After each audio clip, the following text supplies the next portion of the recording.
Allah has a hand, and He has fingers, and He has, and the brother, and they're speaking 1, 2, 3, 4, 5, and all the things he's saying, okay, he's getting it from the Salaf in a sense, but the way he's putting it together and he's adding it all together, and he has a shin, and he has a foot, khalas, he's putting the whole picture of the man in the head of the person.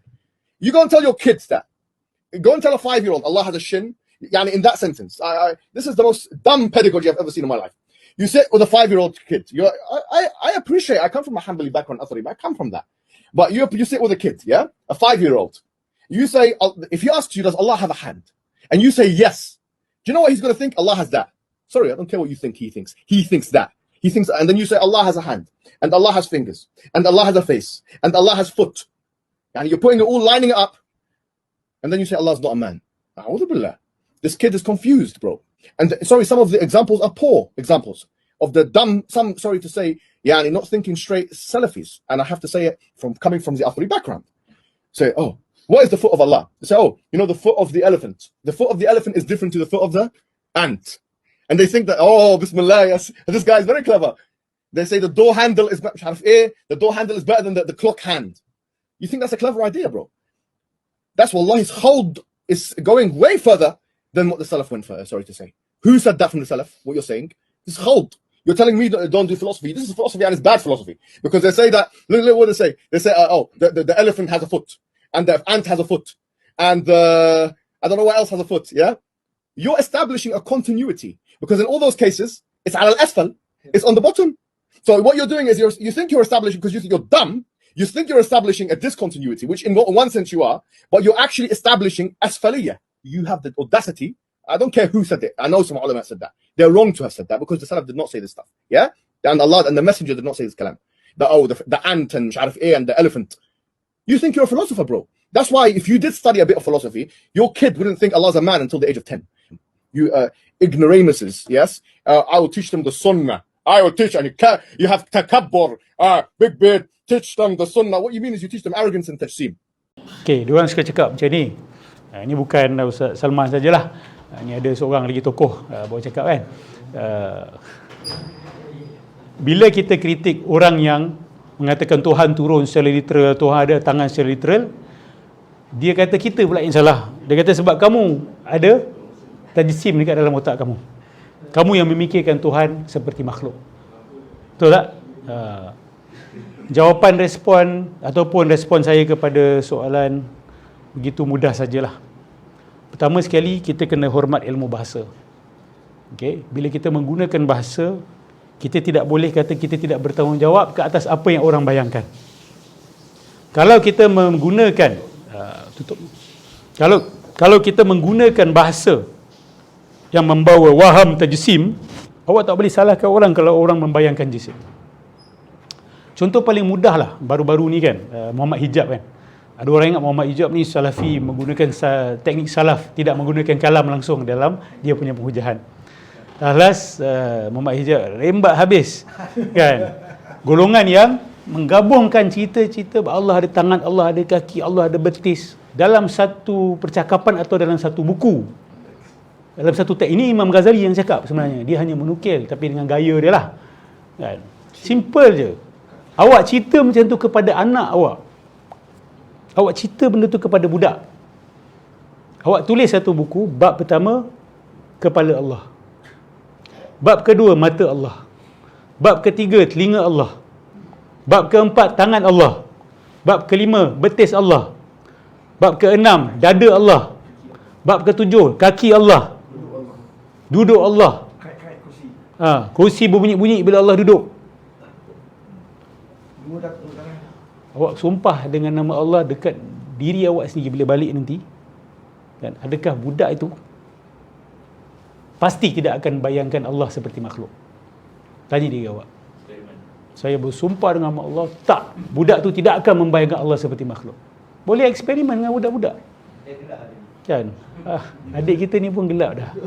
Adik tu berapa? 7 tahun 7 tahun kan. Dia kata Hinduism pula. Dia kata itu akidah Hindu. Bahkan bukan akidah Hindu je, akidah Yahudi macam tu. Awak tengok cara dia depict Allah macam mana. Bahkan ada ulama kita yang dah buat kajian bahawa akidah tajsim yang masuk dalam akidah orang Islam ni bermula daripada riwayat-riwayat palsu yang datang daripada ulama-ulama Yahudi. Dan sebahagian ilmuwan kita terpengaruh mengambil. Dan kalau awak nak tahu, Ibn Taymiyah juga sangat mengkagumi seorang Yahudi ni bernama Abu Barakat Al-Baghdadi. Dan Ibnul Karram juga. Ibnul Karram ni adalah kepala kepada Mujassim. Ibnul Karram ini dikafirkan oleh ramai ulama salaf, tetapi Ibn Taymiyah memuji dan memuja dia. So pelik bila ada mujassim ini yang diagungkan oleh sebahagian pihak. Dan bila kita trace dia orang ada terambil riwayat-riwayat Yahudi. Contohnya Muqatil bin Sulaiman. Sehingga ada satu mazhab bernama Muqatiliyah. Dia ni pakar hadis. Kalau awak buka tafsir, ada je nama Muqatil bin Sulaiman. Tapi dia mujassim. Ulama tahu bezakan, tafsir dia kita boleh terima. Tapi bila dia cerita hadis, kita buang tu sampah. Muqatil.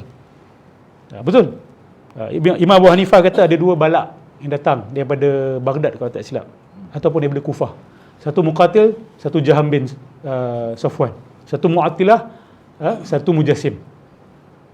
Dua-dua ni memang ditolak oleh Imam Abu Hanifah. Imam Abu Hanifah ahli sunnah wal jamaah, dan kita bersama dengan Imam Abu Hanifah. So Muqatil bin Sulaiman ni dia banyak meriwayatkan riwayat-riwayat daripada Yahudi. Yahudi punya cerita ni Tuhan ni memang macam manusia. Wrestling dengan Nabi Ayub lah. Lepas tu Nabi Ayub menang mengalahkan Tuhan dalam wrestling. Lepas tu Yahudi minta apa? Arinallah jahratan. Ingat tak? Perangai orang Yahudi nak tengok Allah secara jahrah. Nabi Ayub ke Nabi Yakub Ustaz? Sorry. Tak. Yang wrestling tu. Yang wrestling. Job kan? Job is God. Yakub Sorry. Silap. Thank you. So wrestling lah. So dah banyak sangat riwayat macam tu. Dah you tengok their depiction of God is like that. A man sitting on the clouds. Betul tak? Dan diambil secara mungkin dah jadi literal sebab dah banyak kali. So dia masuk ke dalam jiwa umat Islam melalui antaranya Muqatil. Dan ada lagi orang-orang yang terambil. Dan akhirnya terkesan kepada sebahagian golongan Hanabilah. Ghulatul Hanabilah. Di kalangan mereka ada yang mujassim. Dia ini ditegur oleh siapa? Ibnul Jauzi. Dan ramai ulama-ulama Hanabilah yang sedar benda ni. Sebab apa? Mereka rata-ratanya ulama hadis. Yang ulama hadis ni kerja dia ambil riwayat. Kan? Dia orang ada yang lemah dalam ilmu akliyat. Ilmu makulat dia orang lemah. Dia orang ilmu riwayat kuat. So dia orang terima saja. Tu yang sampai keluar buku macam Kitabut Tauhid. Gabungkan semua. Allah kaki, tangan Allah, badan, ini, itu. Last gambaran yang ada dalam minda apa? Allah macam manusia. You tak boleh elak daripada benda tu. Imam Ghazali kata apa? Simple je. Ya, sebahagian hadis-hadis ni memang Nabi ada sebut. Ayat-ayat ni memang ada dalam Quran. Tetapi ia diturunkan dengan jarak-jarak yang jauh. Dalam konteks-konteks yang berbeza. Benda yang terpisah jangan kamu kumpulkan. Dan benda yang terkumpul jangan kamu pisahkan. Ini kaedah penting. Mak cakap benda ni 10 tahun lepas. Lagi satu mak cakap lepas 20 tahun. You pergi gabungkan macam cerita-cerita yang dalam satu kejadian. Kan tak adil. Memang Nabi guna bahasa kiasan. Tapi kamu dah senaraikan macam tu, automatik orang awam akan faham Allah ni macam manusia. Ya, itu yang kita tentang. Sebelum berlaku sampai ke tahap itu yang sedangkala merasa pertanggungjawaban untuk kita teruskan dengan isu ini. Sebab ada yang kata, oh ini up to you. If you don't think that this issue beneficial to you, membawa manfaat kepada awak, terpulang. Tapi bagi kami, nak menyelamatkan jalan wasatiyah, kita kena hentikan kalau ada kesilapan-kesilapan sikit kanan dan kiri. Sebelum menjadi ekstrim, sebelum menjadi melampau, kita kena jelaskan apa itu jalan moderate. Al-Mahajjatul Bayda itu apa. Silakan.